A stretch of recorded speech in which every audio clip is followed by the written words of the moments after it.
E aí, galera do terceiro ano, tudo bom? Vamos lá, começar mais uma aulinha, né? Graças a Deus, espero que esteja todo mundo bem, tá bom? Então vamos lá. A aula de hoje, né? Vamos falar sobre fenômenos sociológicos, a experiência do socialismo, né? Muito se ouve falar nos dias de hoje, mas sempre ouviu, né? Mas nos dias de hoje, mais fortalecido ainda esse diálogo sobre o socialismo, o comunismo, né? Essa polarização, né, que existe na questão política, especialmente aqui, nesse momento aqui no Brasil, de uns anos para cá. Então, é interessante que vocês tenham noção do que seja, né? Não necessariamente tem a ver com eleições, com política, mas tem a ver com princípios, com ideologia, com ideia de governabilidade e por aí vai. Beleza? Então, assim, em todos os lugares, é importante ressaltar que em todos os lugares, né, os que nós vamos estudar aqui, alguns que também não vamos falar, em todos os lugares que foi tentado implantar o socialismo, posteriormente o comunismo, não conseguiu. Não conseguiu sequer implantar como era a teoria de fato. A teoria era uma coisa, a prática saiu totalmente diferente. Em todos os lugares que foi tentado implantar o socialismo, saiu errado. Começou ali a funcionar, mas depois desandou. Muitos dizem, inclusive, que o sucesso do capitalismo deve-se também, em grande parte, claro, aos fracassos retumbantes que o socialismo teve, certo? Mas o que nós vamos debater hoje aqui com vocês? O que eu vou passar para vocês? A ideia, a teoria do que é o socialismo, né? da experiência, do que foi essa experiência do socialismo na União Soviética, na Alemanha, na China e em Cuba. Beleza? É uma aula bem tranquila, bem legal, vocês vão gostar, tá? Vamos abrir aqui o nosso slide para começar. Certo? E aí, assim, é importante que tenha essa consciência, né?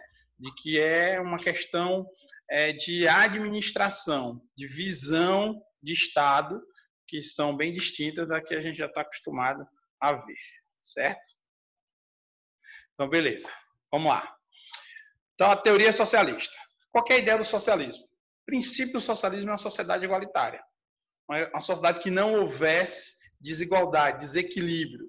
Uma sociedade em que todos tivessem, digamos assim, o mesmo patamar, bem próximo disso. Certo?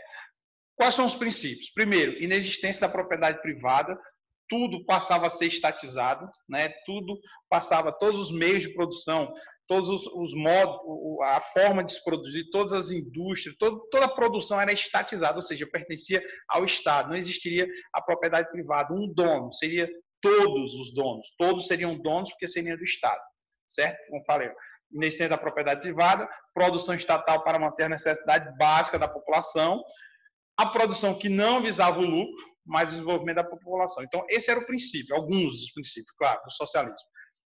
Inexistência da propriedade privada, produção estatal, né? A não visar o lucro, não era o seu objetivo principal, não era visar o lucro, mas o desenvolvimento, a possibilidade que a população tinha de alcançar, né, o seu desenvolvimento, de melhorar, de crescer, beleza?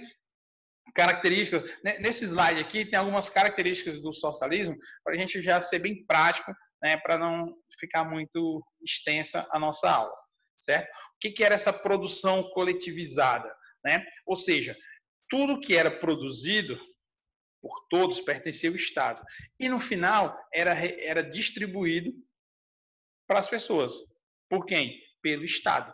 Certo? Então, a ideia do comunismo era do comunismo era o Estado sendo detentor de todo o modo de produção, de todas as formas de produção, de toda a produção, né? E a divisão feita por ele, Estado, de forma que garantisse que esses recursos chegassem a todo mundo de forma igualitária. Né, que todo mundo tivesse acesso a esses recursos, tivesse acesso à mesma coisa, partindo do princípio que assim a sociedade se desenvolveria junta, a sociedade se desenvolveria por igual, certo? E aí, é comum ouvirmos falar de socialismo isso, socialismo aquilo. Aqui, nós vamos colocar dois. Primeiro, o socialismo utópico, que é esse que eu acabei de falar para vocês, que é o princípio da sociedade igualitária. Uma sociedade que não houvesse desigualdade, uma sociedade em que não houvesse conflito, uma sociedade em que todo mundo tivesse acesso àquilo que necessita e que equilibrasse a sociedade. Se você vai depois chega na ideia do Karl Marx, por exemplo, né, da luta de classe, ele coloca na luta de classe, na conta da luta de classe, todos os conflitos sociais. Para ele, os problemas sociais devem-se exatamente a esse desequilíbrio, a essa luta de classe, que ele cita especificamente burgueses, né, são os donos do meio de produção, donos da força produtiva, e o proletariado, que é o dono dos meios de produção, os burgueses, e o proletariado, que é o dono da força, né, do trabalho em si, que vende o seu trabalho em troca, a sua produção em troca de dinheiro. Então, esse socialismo utópico era isso. Era o que defendia que, quando se chegasse no nível do comunismo, que o comunismo é a segunda etapa do socialismo, né, a sociedade seria igualitária, seria justa, seria correta, seria perfeita, digamos assim. Né? Por isso que é considerado utópico. Por quê? Porque a possibilidade disso acontecer é muito remota, mas acredita-se que com o socialismo, né, chegando ao comunismo, isso seria possível. E o segundo é o socialismo científico. Né? Esse socialismo científico, digamos assim, que seja mais ou menos assim, um socialismo possível. Né? Quando Karl Marx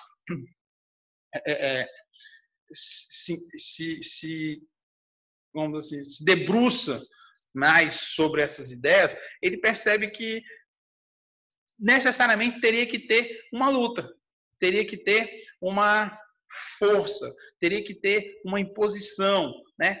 que ele chamara no final, depois de a revolução do proletariado. Que o quê? Que essa revolução socialista seria o fato de os trabalhadores, né? As pessoas da sociedade entendessem, os trabalhadores especialmente, que da forma que estava não daria para continuar. E aí, essa revolução, através da luta, que em alguns casos ele disse que se fosse necessário que pegassem em armas, certo? Fosse um combate, né, uma luta ideológica, uma luta social, e se necessário, uma luta bélica mesmo, para que se chegasse a isso. Ou seja, para que chegasse ao socialismo, esse socialismo científico, parte da luta de classe, parte do princípio que a sociedade tem que reagir, que as pessoas tinham que reagir para chegar aonde queriam. Beleza? Então, socialismo utópico, o princípio da sociedade igualitária, e é utópico por quê? Porque considera que seja muito difícil de acontecer, e o socialismo científico, que é o baseado na luta, na revolução, né?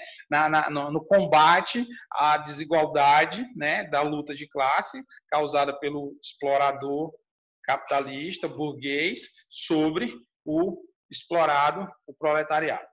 Beleza? Tranquilos? E aí, é importante que vocês entendam. Ah, professor, qual é a diferença entre socialismo e comunismo? O socialismo é a primeira parte da transformação, certo?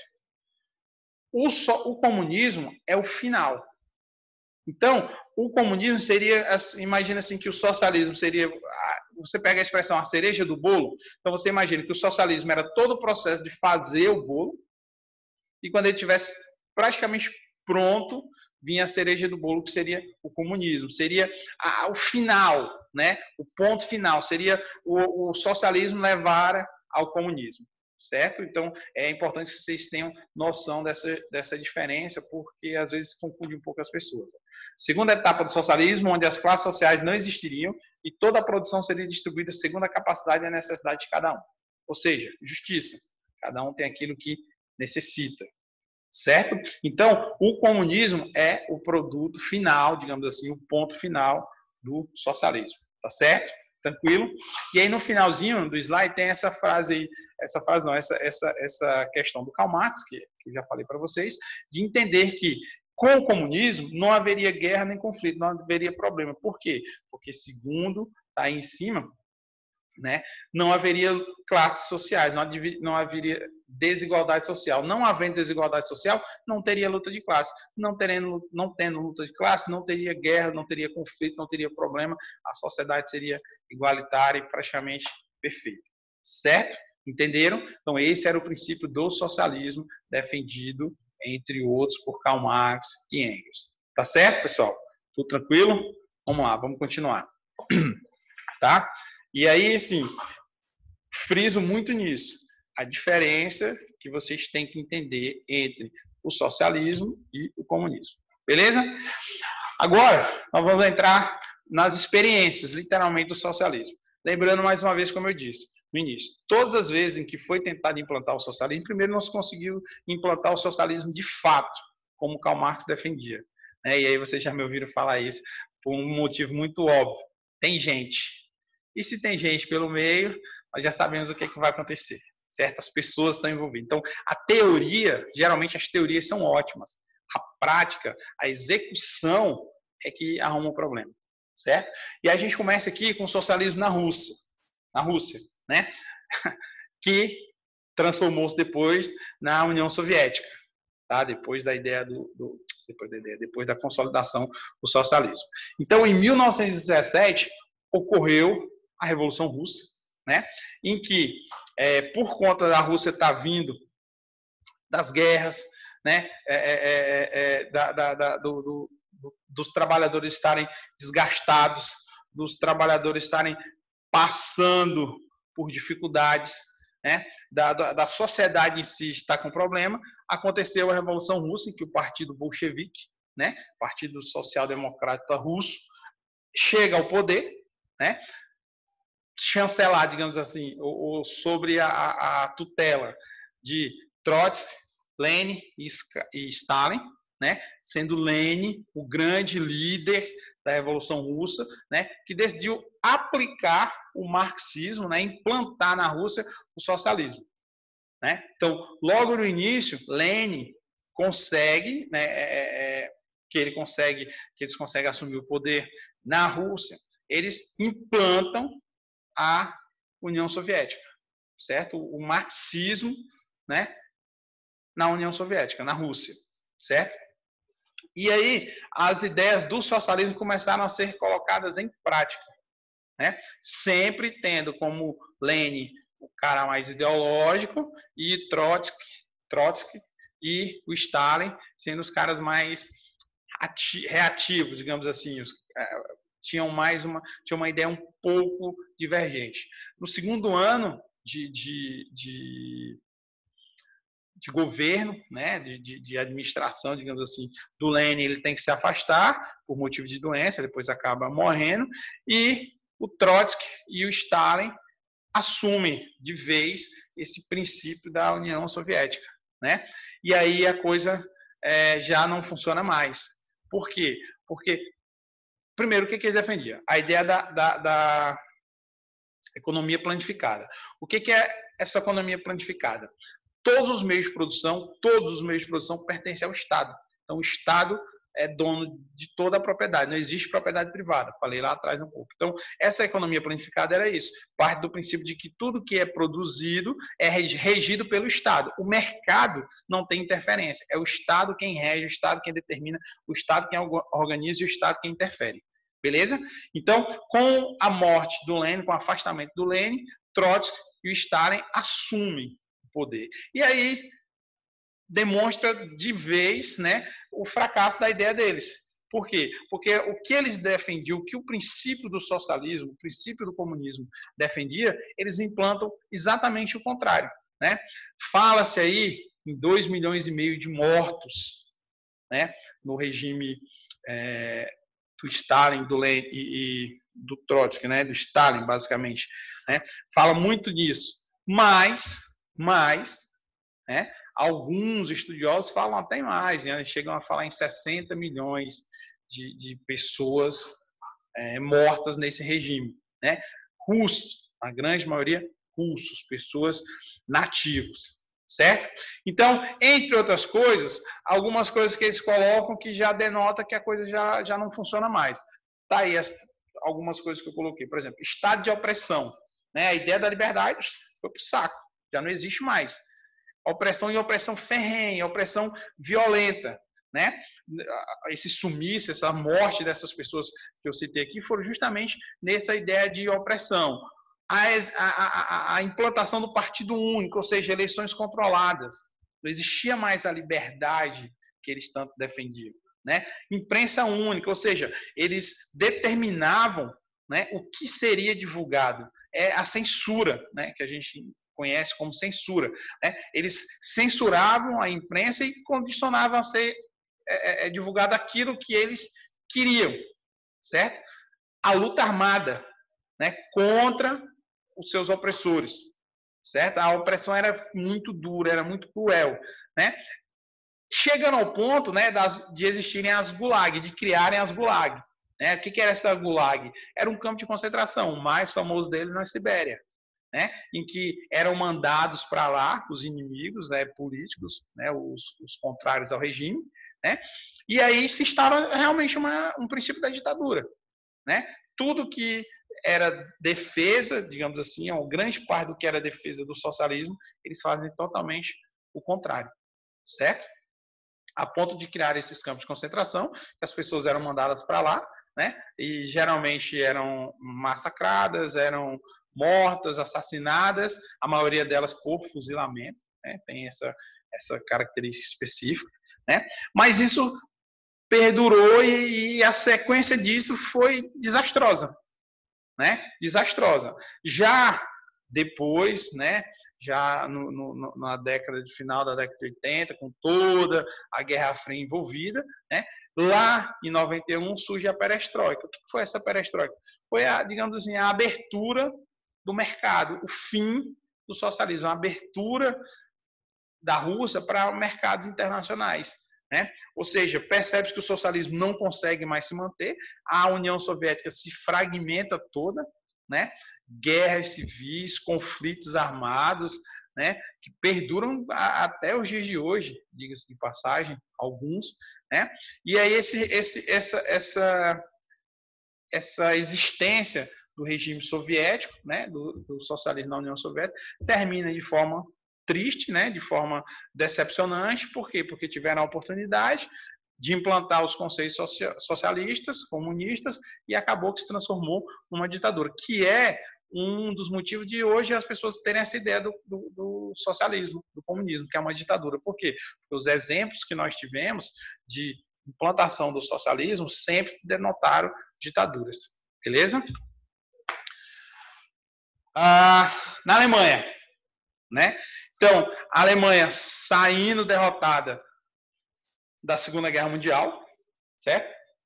De cara já divide a Alemanha em duas: a Alemanha Ocidental capitalista, né? E a Alemanha a Alemanha Oriental capitalista, a Alemanha Ocidental socialista. De um lado, a Alemanha Ocidental tendo apoio de países capitalistas, claro, né? Entre eles os Estados Unidos, por exemplo, né? E a Alemanha Oriental fechada com a ideia de socialismo, de exercer o socialismo em uma parte da Alemanha. Né? Especificamente na cidade de Berlim, né, existe essa divisão bem clara, né, do lado socialista e do lado capitalista. O desenvolvimento do lado capitalista cada vez maior, cada vez mais visível, né, principalmente o desenvolvimento econômico, fez com que as pessoas que estavam do lado oriental começassem a vir para o lado de Berlim ocidental, ou seja, vir para onde a coisa estava prosperando economicamente, certo? Quando o lado ocidental, né, prosperava, o lado oriental se enterrava em burocracias, em corrupção, né, em má administrações, enfim, né, não prosperava. Cada vez mais a diferença era constante. E começaram a perceber que muita gente estava começando a sair, né, do lado socialista e migrando para o lado capitalista. Qual foi a ideia que eles tiveram? O muro. Aí, ó. O motivo da construção do muro: impedir que as pessoas do lado socialista, do lado oriental, fugissem, mudassem para o lado ocidental. E aí eles fizeram um muro, que foi combatido desde o início, porque você dividiu a cidade, você dividiu empresas, você dividiu famílias, né? E o lado socialista continuou naquela mesma rotina, naquela mesma batida, né? Sem se desenvolver, envolvidos em muitos conflitos, envolvidos em muitas, digamos assim, tramas, né? Uma burocracia extremamente desgastante, enquanto o lado capitalista, né? Se desenvolveu economicamente, né? Crescia, tinha apoio dos outros países capitalistas, né? E até que, em 1989, cai o Muro de Berlim, né? Exatamente o que? Um golpe duro, porque já tinha sido um golpe muito duro na União Soviética, né?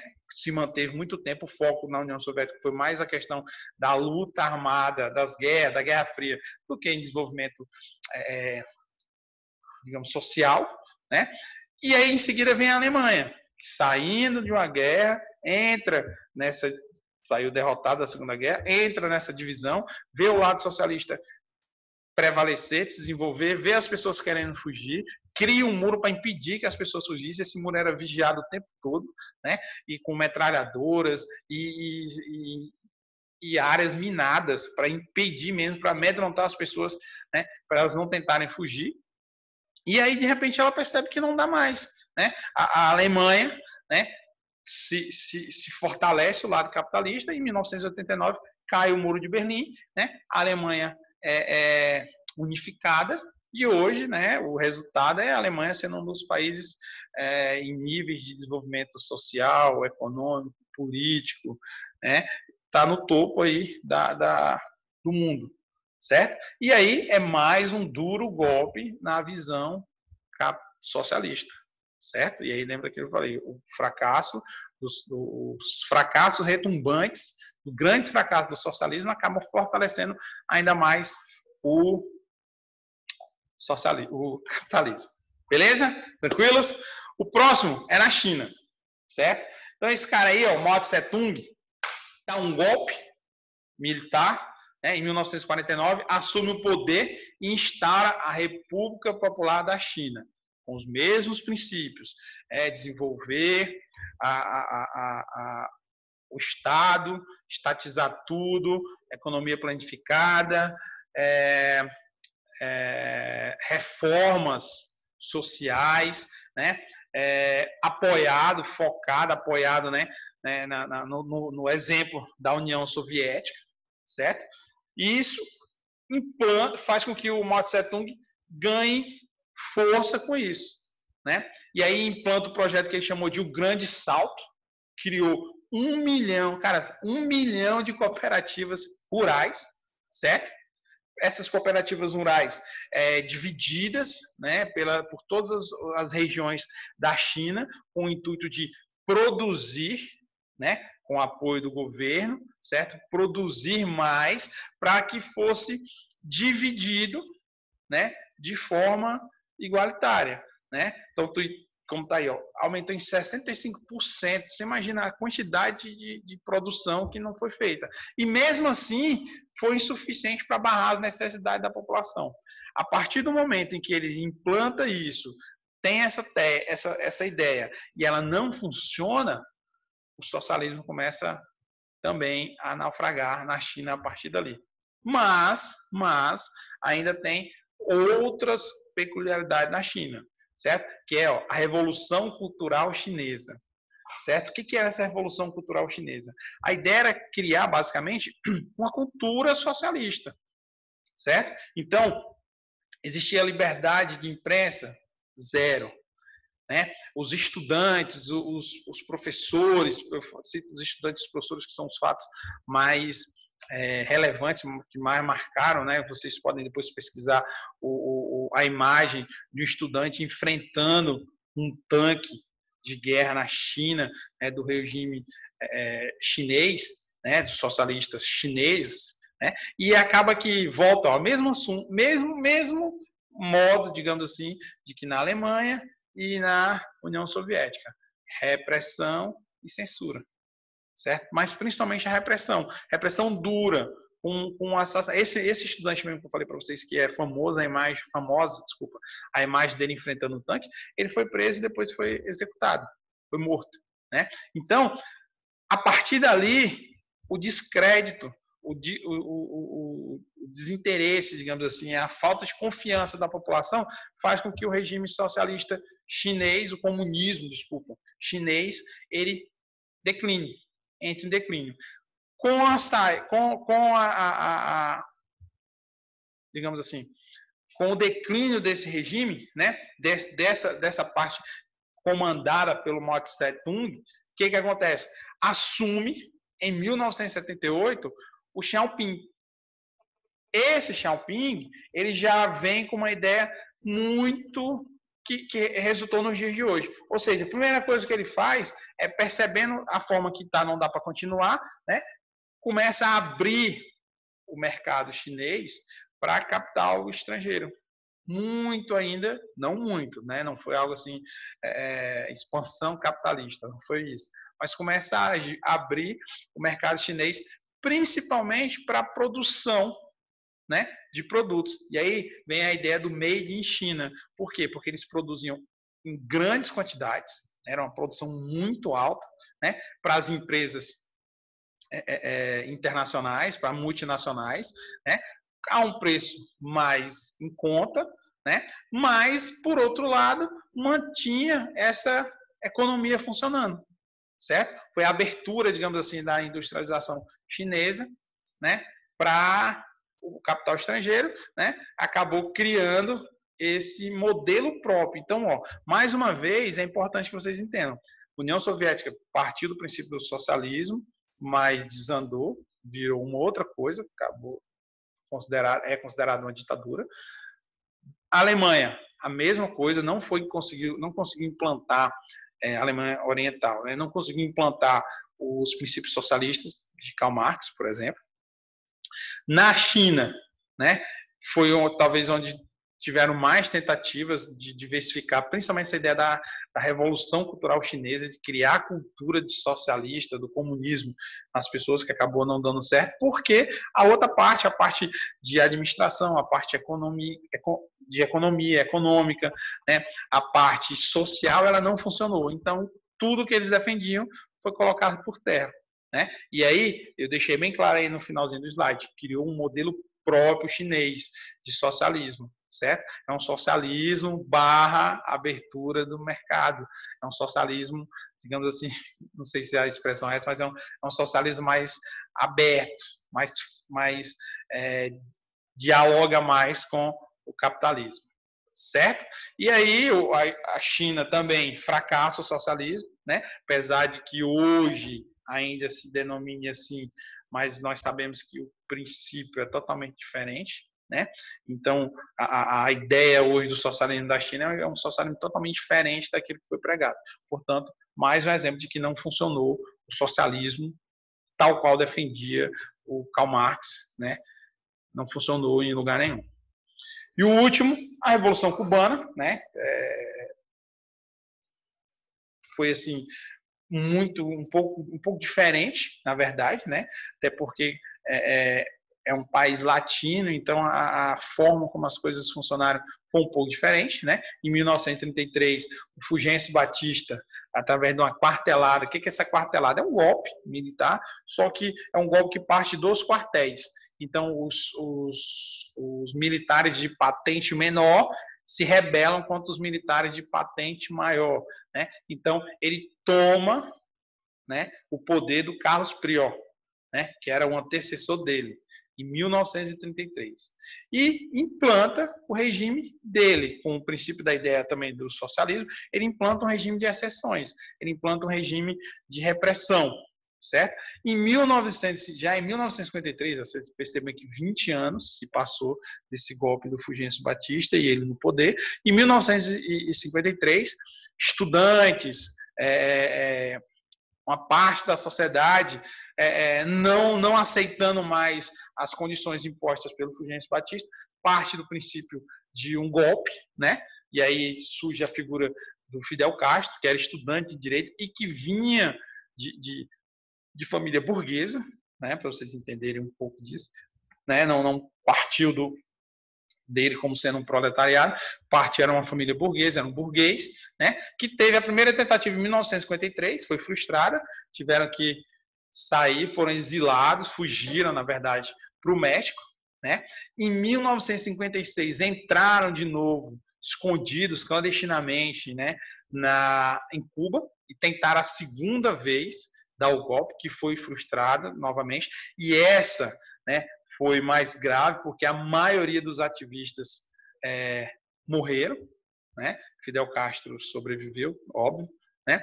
E aí, em 1958, né? Então ele deu dois aninhos ali de folga para se reorganizar. Em 1958 deu certo, né? O golpe que eles pretendiam tomar o governo do ditador Fulgêncio Batista, né? Uma estratégia diferente. A primeira coisa que eles fizeram foi isolar a comunicação da ilha. Então, as partes da ilha não tinham como se comunicar. Então, quando o governo veio saber o que estava acontecendo, já era tarde, já não conseguiu mais reagir, né? E aí surge, ao lado do Fidel Castro, a icônica figura do Ernesto Che Guevara, né? Que chegou a ser ministro do Fidel Castro, e eu falo uma figura icônica, por quê? Porque ele participou de várias revoluções na América Latina. Ele foi integrante, ele foi conselheiro, ele foi ativo em várias revoluções na América Latina, né? E em 1967 foi morto na Bolívia, né? Numa dessas suas empreitadas, foi morto na Bolívia, e a partir dali se torna um mártir, né? Se torna um símbolo da resistência na América Latina, certo?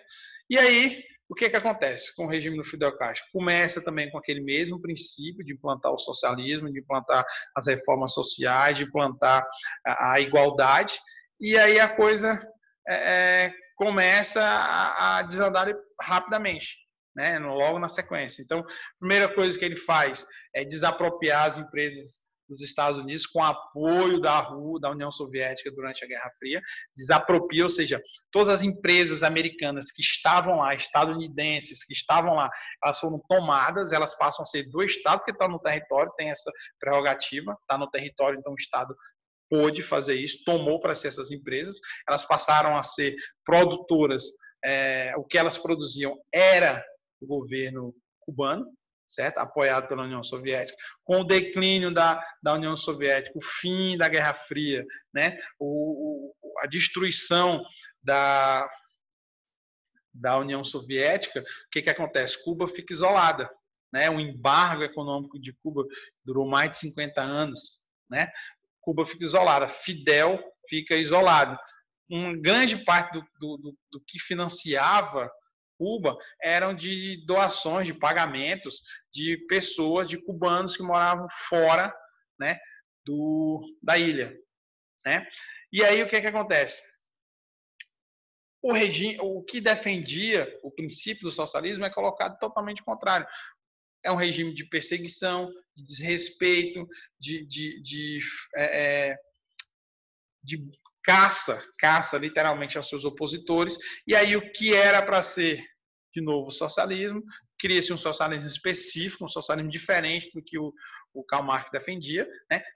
Torna-se novamente uma ditadura, então Fidel Castro fica no poder de 58 até 2006, né? Uma figura também muito conhecida, muito que desperta, né, os dois lados da sociedade, né? E em 2006, já doente, né, Fidel Castro passa o governo para o seu irmão, Raul Castro. Esse, por sua vez, já muda, né, durante um tempo, ele tenta manter, né, o princípio do Fidel Castro, mas ele percebe que não vai conseguir, o tempo é outro, então ele começa aos poucos a mudar, né? Hoje a ideia de Cuba é diferente, né? Não é mais aquele socialismo fechado, como nós sabíamos, os embargos econômicos, alguns já diminuíram, né? Mas fica de novo um outro caso muito importante, muito conhecido no mundo, de fracasso do socialismo, certo? Entenderam? Tranquilos? Então, pessoal, era isso, né? Só queria que vocês entendessem exatamente essa cronologia do que era o socialismo, do que é o comunismo, do que eles defendiam, por que não deu certo, né? Como que ele foi implantado nesses países, partindo da ideia de que o socialismo, o comunismo defendido por Karl Marx, ele não foi implantado em nenhum lugar, não deu certo, não funcionou, né? E por isso a descrença de muitos com relação a esse tipo de sistema. Beleza, galera? Um abraço, fiquem com Deus. Se tiverem alguma dúvida, só me procurar, tá bom? Até mais.